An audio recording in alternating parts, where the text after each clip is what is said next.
undang-undang ini belum berlaku, tapi udah kelihatan ada gejala-gejala yang akan menjadi perangkap bagi masyarakat. Bukan saja Jakarta, masyarakat Jakarta, tapi juga masyarakat Tangerang, masyarakat Bekasi, masyarakat Depok, masyarakat Cianjur.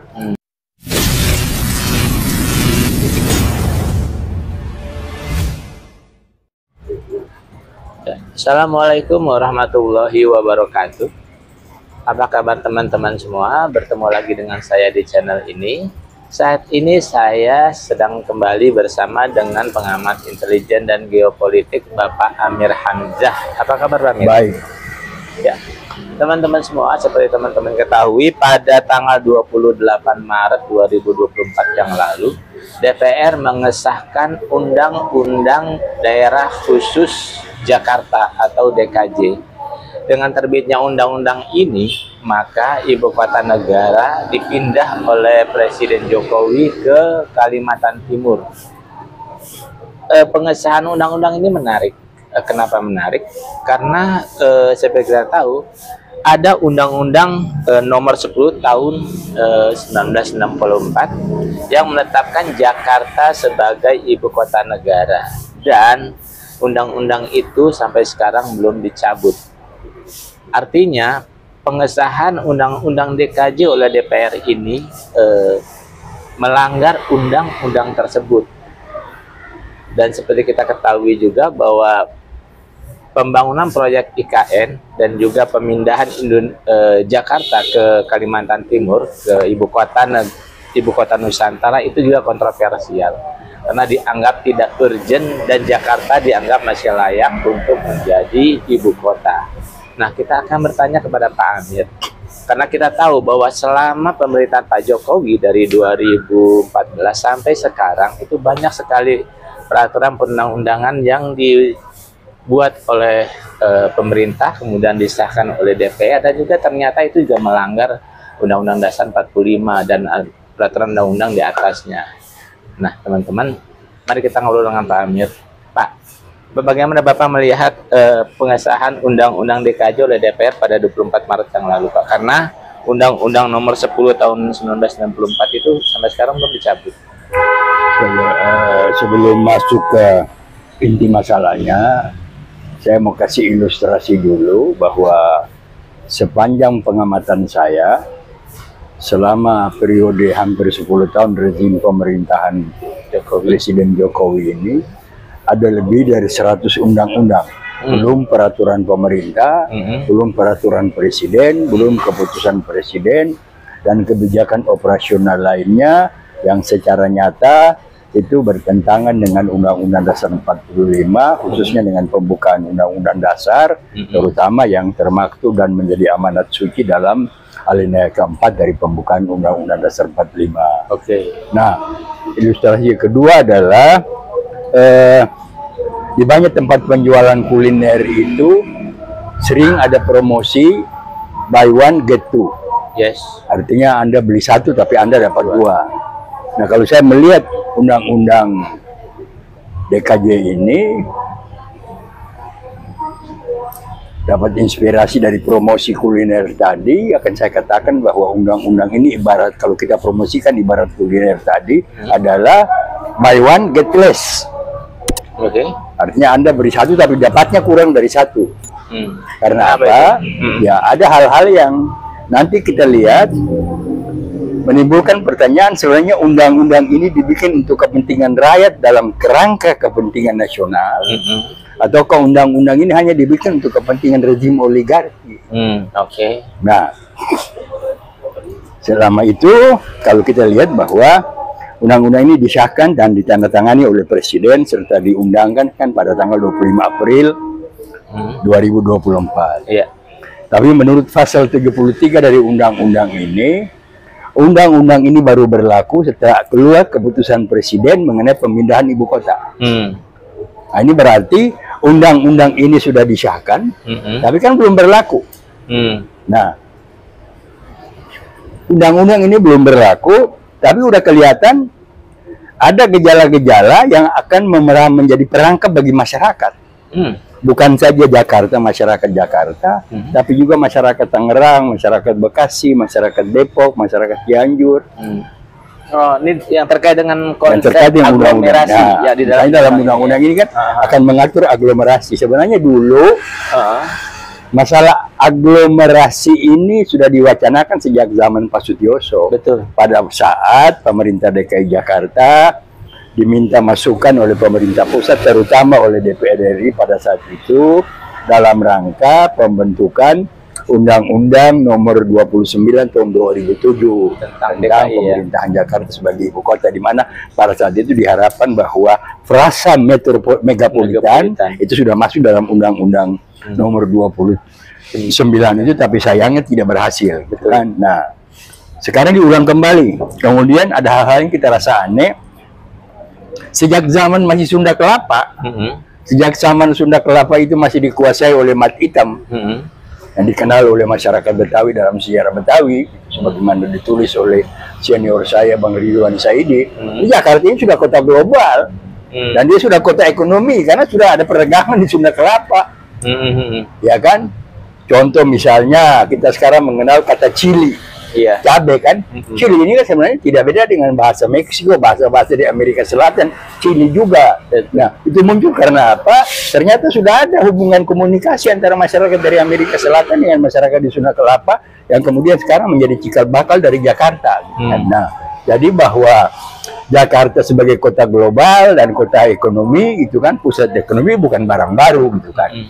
Tetapi sekarang ini kenapa itu dikemukakan? Itu nanti kita lihat misalnya pada pasal-pasal tertentu yang nanti kita kaitkan dengan apa dan mengapa serta untuk apa ibu kota dipindahkan.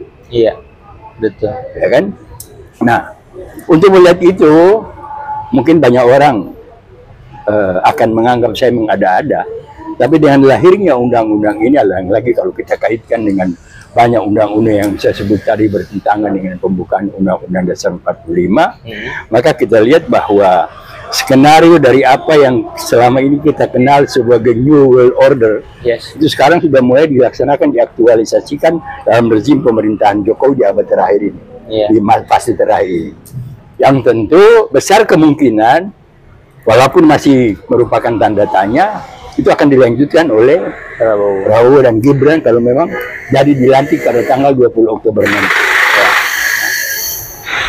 Ada persoalan-persoalan baru yang berkembang yang tentu menimbulkan tanda tanya sampai dengan tanggal 20 Oktober atau setelah tanggal 20 Oktober itu sampai akhir tahun 2024 ini, apa yang akan terjadi masih jadi tanda tanya. Sekarang yang menjadi persoalan juga adalah penambahan beberapa provinsi di Jawa, 10 provinsi kalau tidak salah. Ini juga menjadi tanda tanya. Tapi apabila orang misalnya mengetahui bahwa sesungguhnya di Mahkamah Internasional ada dokumen perjanjian Indonesia Merdeka ini berusia 80 tahun sampai dengan tahun 2025, dan itu akan ditinjau kembali, terutama dalam rangka apa yang diamanatkan pada alinea kedua dari teks proklamasi kita, yaitu mengenai pemindahan kekuasaan dan lain-lain. Di mana besar kemungkinan bahwa dari perjanjian yang sebentar nanti akan dibuka oleh Mahkamah Internasional di Den Haag pada tahun 2025 nanti, itu akan kembali membicarakan eksistensi daripada sultan dan raja-raja yang ada di Indonesia sebelum Republik Indonesia terbentuk pada 17 Agustus 1945. Nah, itulah persoalannya. Ya, kita lihat kenapa sekarang pemerintah begitu cepat dan masyarakat tidak paham bahwa sebenarnya pembukaan provinsi baru ini kan untuk memecah belah masyarakat. Memecah belah masyarakat agar supaya masyarakat terjebak dalam sistem politik dan praktek demokrasi yang selama ini kita kenal demokrasi transaksional.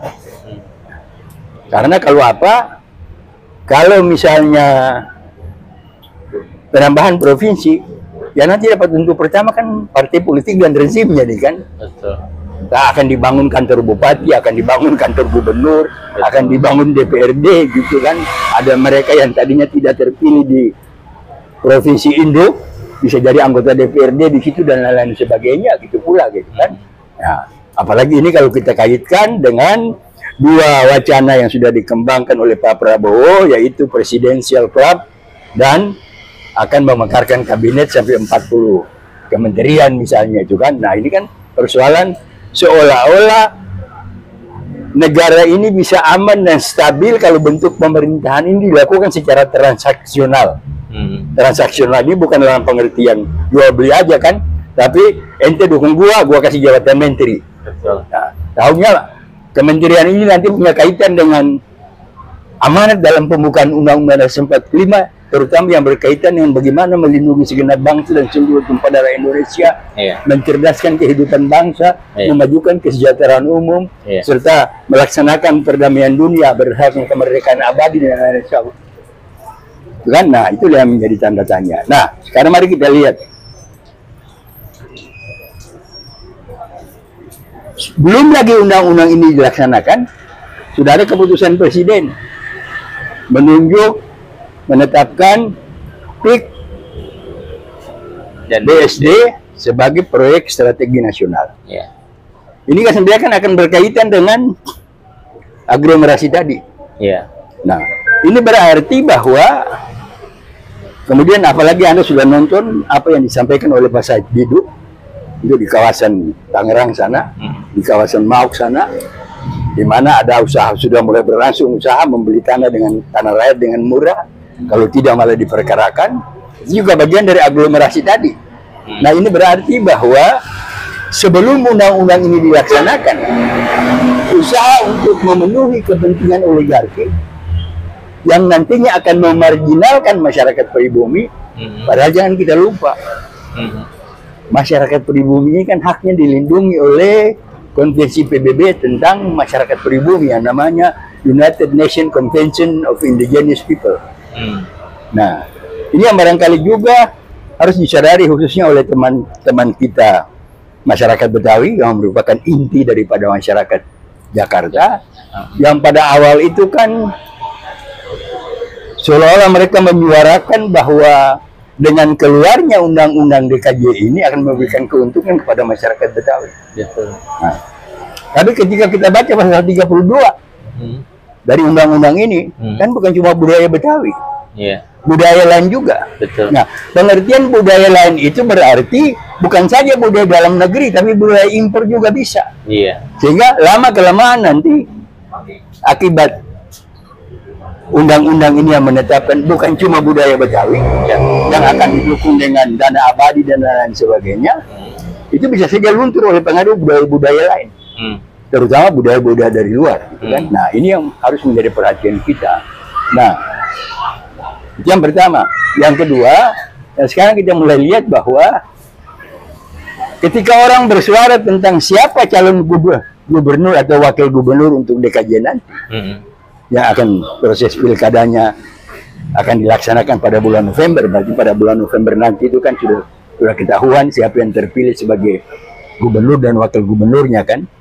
Tapi kalau kita lihat sekarang ini dari partai-partai tertentu kan calon yang diajukan itu adalah kalau bukan punya hubungan nepotis atau primordial dengan Pak Prabowo atau dengan Jokowi. Ya kan? Hari ini misalnya marak berita bahwa Gerindra mempersiapkan 2 keponakan Prabowo untuk cagup, ya kan? Hari ini juga marak berita Kaisang dipersiapkan oleh Wali Kota Depok. Nanti juga Bupati Tangerang, Wali Kota Tangerang, Bupati Bekasi, Wali Kota Bekasi, Bogor sampai Cianjur akan dicari. Dan gampang. Karena partai-partai politik yang sekarang berkoalisi ini kan partai-partai politik yang sudah dikena sandera. Yang mau tidak mau untuk menyelamatkan dirinya dari pesanderaan itu, maka dia akan memenuhi kepentingan oligarki.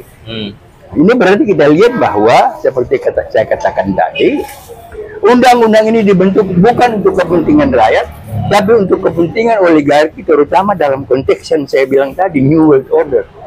Nah, yang ketiga adalah apa sebab? Walaupun terasa amat lucu kalau orang paham sejarah, kok baru sekarang you bilang Jakarta kota global? Sejak zaman Sunda Kelapa kan sudah global negeri ini kan? Sejak zaman Sunda Kelapa kan sudah kota dagang ini kan sudah dari mana-mana orang datang ke sini. Apalagi karena Jakarta itu ibu kota negara, Iya. otomatis terkait Iya. dengan Nah. luar. Kenapa? Di sini nanti akan dilakukan pusat perdagangan, pusat ekonomi global segala macam. Dan jangan kita lupa, undang-undang ini secara tegas menyatakan bahwa tempat kedudukan lembaga-lembaga ASEAN ada di Jakarta. Iya. Jadi walaupun nanti ibu kota pindah, secara de facto, bukan secara de jure ya, secara de facto Jakarta ini adalah ibu kota ASEAN. Karena Sekretariat Jenderal ASEAN akan berkedudukan di sini gitu kan. Di mana wakil-wakil dari semua negara yang tergabung dalam ASEAN kan nanti ada wakil-wakilnya di sini di samping kedutaan besarnya. Nah, ini berarti semua kesibukan perekonomian, perdagangan, segala macam, hubungan internal, segala macam, politik, sosial, ekonomi akan berlangsung di Jakarta. Lalu di IKN dibentuk kebijakan yang rakyat tidak tahu. Ya kan? Siapa mau ke sana untuk demo? Ya kan? Nah, ya nanti kita nggak tahu, tiba-tiba kita menerima kebijakan dari Kalimantan harus begini. Iya. Harus begini. Nah, ini berarti ada sesuatu yang tersembunyi kalau kita baca dari, kita paham sejarah, strategi, dan permainan daripada apa yang dikatakan New World Order yang secara operasional dilakukan oleh lembaga yang sudah kita tahu bahwa Freemasonry dan Illuminasi. Ini pengaruhnya sudah ada gitu kan. Nah, sehingga nanti kita lihat adalah lama-kelamaan yang orang tidak paham nanti pelaksanaan dari undang-undang DKJ ini akan melahirkan berbagai usaha lewat hubungan-hubungan internasional, gerakan-gerakan global, maupun gerakan-gerakan perdagangan, perekonomian, dan lain sebagainya. Itu sehingga kehidupan beragama yang ada di Jakarta ini secara pelan-pelan menjadi sekuler. Iya, memang targetnya itu. Sehingga lewat proses sekularisasi ini akan terjadi apa yang kita lihat, deislamisasi. Iya. Ya kan? Dan ini kan tentu berkaitan dengan yang harus kita pahami oleh masyarakat Betawi yang peradabannya bersumber dari Islam. Yang mana di kota ini dari masyarakat Betawi banyak lahir ulama-ulama besar. Yang kita harapkan juga pengertian mereka bahwa proses sekularisasi menuju deislamisasi ini adalah untuk agar umat Islam tidak paham kepada sabda Nabi mengenai datangnya Imam Mahdi. Di sini umat Islam dilemahkan, ya kan? Sehingga terjadi apa yang dikenal dengan pelaksanaan kehidupan yang serba satanik, menyembah Lucifer, mengingkari Tuhan, dan lain sebagainya. Yeah. Nah, inilah barangkali yang harus kita sampaikan untuk mengundang kewaspadaan umat Islam, terutama teman-teman kita masyarakat Betawi yang jangan hanya terjebak kepada cagut-cawagu segala macam. Karena ada masalah-masalah lain. Nah, Yeah. dan dalam rangka itulah proses aglomerasi tadi akan jalan. Nah, kalau proses aglomerasi tadi akan jalan, berarti nanti akan ada keterkaitan melalui kebijakan proyek strategis nasional antara Jakarta dengan Bogor apa. Nanti kawasan-kawasan yang diambil mengenai proyek nasional itu akan melanda masyarakat Muslim. Yang mau tidak mau, dia terpaksa harus menjual tanahnya, kalau nggak dia diancam. Seperti yang tadi di Tangerang ya. Seperti yang terjadi di Tangerang. Ya. Nah, inilah barangkali yang harus menjadi kesadaran kita. Beberapa teman-teman, saya kira Bung Ihsanuddin Nursi dan beberapa teman lainnya juga di forum lain sudah sering mengemukakan ini. Kiranya yang kita harapkan di sini adalah selain perhatian masyarakat Betawi adalah teman-teman kita di DPRD yang akan dipilih pada tanggal dilantik pada bulan Agustus nanti. Nah, karena jangan kita lupa, kan di undang-undang ini dinyatakan bahwa undang-undang ini akan berlaku pada saat keluar keputusan presiden mengenai pemindahan ibu kota. Iya. Nah, tinggal sekarang tanda tanya kan, Presiden mana yang akan mengeluarkan keputusan itu? Presiden Jokowi apa presiden yang akan datang? Iya, ke Prabowo ya. Nah, kemudian harus kita lihat pula, kalau undang-undang berlaku, maka anggota DPRD yang sekarang nanti akan dilantik pada bulan Agustus nanti, itu harus pindah ke IKN juga, karena mereka dipilih untuk DPRD ibu kota kan, bukan DPRD daerah khusus Jakarta. Betul. Sehingga harus dilakukan pemilihan legislatif ulang. Nah, begitu pula nanti.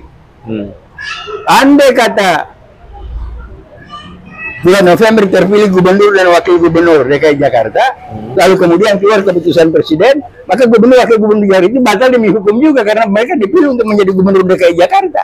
Iya. Bukan gubernur DKJ, atau gubernur itu pindah ke IKN sana. Iya. Nah, inilah beberapa masalah yang harus kita lihat ke depan, karena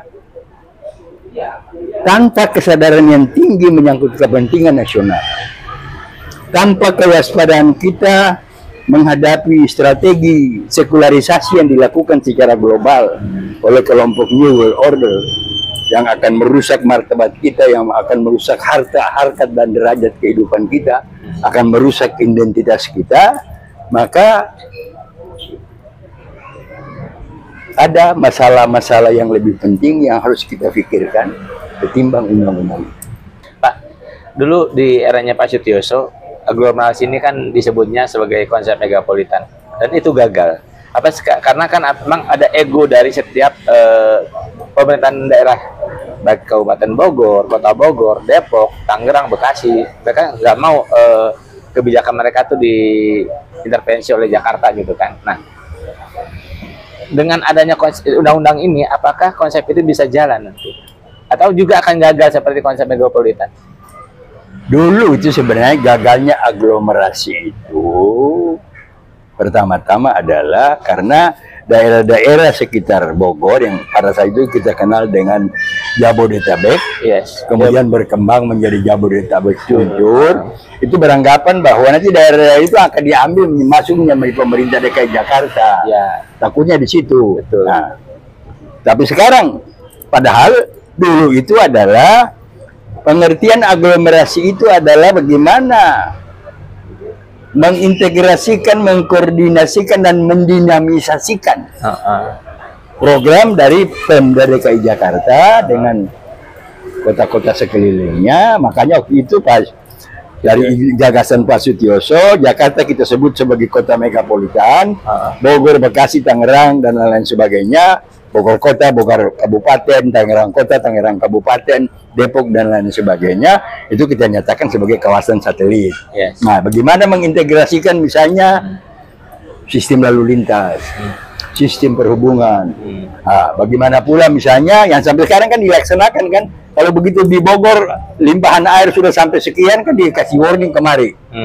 Nah, aglomerasi yang dulu digagas oleh Pak Sutioso dengan rekan-rekannya, salah satu pada saat itu yang rajin menjadi juru bicara adalah Pak Murdiman sebagai asisten tata praja pada saat itu yang melakukan dialog dengan berbagai pihak, adalah seperti yang saya katakan tadi, bagaimana sistem perhubungan kita sinkronisasikan dengan Bogor, bagaimana dengan Tangerang, bagaimana. Nah, itu yang akan menyebabkan pula dorongan sehingga pada zaman Pak Sutioso itu dibangun terminal di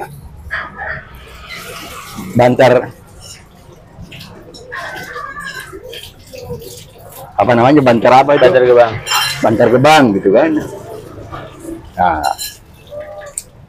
kemudian juga diawali pada dari awal pada saat Pak Suryadi bangun terminal Kampung Rambutan gitu kan. Nah, sehingga dulu juga ada gagasan pada waktu itu Pasar Cipinang mau dipindahkan antara Bogor dan Puncak gitu kan. Sehingga yang sekarang jadi Pasar Cipinang, Pasar Induk Cipinang itu kira-kira bisa dijadikan terminal lagi gitu, atau sehingga mobil-mobil bus yang dari Bogor tidak usah masuk sampai ke dalam pusat kota Jakarta, tapi cukup di situ. Nanti dari Cipinang ke dalam bisa pakai angkot dan lain sebagainya yang lebih kecil sehingga bisa mengatasi kemacetan. Nah, itulah yang saya lihat. Tapi kalau saya baca aglomerasi dalam undang-undang ini memang sama dengan kata aglomerasi pada zaman Pak Sutioso. Tapi dengan melihat beberapa kebijakan sudah dilakukan oleh Presiden Jokowi sebelum undang-undang ini dilaksanakan dengan menetapkan beberapa proyek strategis nasional, itu udah lihat bahwa bukan itu, aglomerasi bukan untuk itu, tapi untuk kepentingan dari oligarki. Ya. Nah, teman-teman ingat bahwa The New World Order yang tadi disampaikan oleh Pak Amir itu merupakan misi ya Pak ya, misi dari Zionis Internasional dengan Freemasonry dan Illuminati sebagai organisasi-organisasi sayapnya. Memang tujuan dari New World Order itu adalah menciptakan satu pemerintahan dan satu agama, di mana nanti itu Islam, Kristen, agama Hindu, Buddha itu nggak ada lagi, tapi akan ada agama yang mereka ciptakan sendiri dan pengarahnya itu menyembah pada Lucifer ya Pak ya. Nah, kalau memang ini terjadi, memang agak mengerikan karena itu perlu kita atasin ya Pak ya. Apalagi karena memang di IKN itu bangunan-bangunannya itu ada beberapa simbol dari Freemasonry ya. Di situ ada Obelix, ada bintang David, mata satu, dan mata satu, sightseeing. Tapi yang menarik gini, kalau kita merujuk pada isunya, khususnya selama ini berkembang ya, bahwa IKN itu kan sebetulnya kepentingannya China. Sementara kita tahu bahwa Zionis Internasional dan New World Order itu kan Amerika dan sekutu-sekutunya. Kaitannya di mana ya benang merahnya itu? Jangan kita lupa. Yang bikin kapitalis liberalis ya dia. Iya, memang. Yang bikin komunis ya dia gitu kan. Jadi jangan kita lihat komunis ini Cina saja. Ya kan? Di bank-bank di Cina itu dolarnya Soros masih banyak gitu kan. Nah, sekarang ekonomi Cina ambruk itu karena faktor itu. Iya. Nah, tapi yang kita lihat bahwa karena baik kapitalis, liberalis maupun komunis ini diciptakan oleh Zionisme internasional, maka ada persamaan antara kepentingan Cina dan Amerika di Indonesia ini adalah mensekularisasi Indonesia tadi. Dan salah satu usaha untuk menggolkan sekularisasi itu adalah pelemahan terhadap umat Islam dengan melakukan proses deislamisasi. Segala yang Islam dianggap teroris, segala yang Islam dianggap bertentangan dengan akan macam-macam terhadap negara dan lain sebagainya. Nah, sehingga kita lupa pula bahwa pemindahan ibu kota ini juga adalah pengenatnya terjadi pembelokan sejarah. Kalau udah pindah ke ibu kota, mana ada generasi akan datang mana akan tahu bahwa kemerdekaan ini adalah hasil perjuangan para ulama. Ya kan? Bahwa kemerdekaan ini adalah hasil perjuangan umat Islam. Nah, oleh karena itulah, maka dalam pembukaan Undang-Undang Dasar 45 itu kan ada frasa dengan berkat dan rahmat Allah yang Maha Kuasa kan. Jadi kalau saya katakan bahwa lebih dari 100 undang-undang, belum peraturan pemerintah, belum perpres, belum kebijakan lain yang bertentangan dengan Undang-Undang 45 adalah untuk menjelaskan bahwa kinerja daripada pemerintahan negara kita ini kan sudah mengingkari rahmat Tuhan yang dianugerahkan kepada kita pada tanggal 17 dan tanggal 18 Agustus 1945. Teman-teman semua juga yang perlu teman-teman ketahui bahwa oligarki itu, mereka itu nggak hanya berpihak pada Cina ya Pak ya, tapi juga ada yang diduga menjadi kaki tangan Zionis Internasional juga ya Pak ya. Cina pun merupakan bagian dari Zionis Internasional. Maksudnya oligarki yang sekarang berkuasa di Indonesia juga begitu sebetulnya. Karena di antara mereka itu dulu ada yang terlibat juga dengan dalam pilpres di Amerika Serikat ya, sempat ditahan ya Pak ya. Teman-teman semua kalau merujuk apa yang dikatakan Pak Amir ini sebetulnya terbitnya Undang-Undang DKJ itu bisa menjadi sebuah titik awal dari kondisi negara yang semakin rusak ya Pak, semakin parah ya. Karena memang sebetulnya kita nggak butuh pindah ibu kota ya Pak ya. Dan juga kita nggak butuh IKN yang dibangun dengan nilai mencapai 400 triliun lebih ya. Dan semuanya dari hasil utang. Dan utang itu akan ditanggung oleh kita semua, anak putra bangsa kita lah.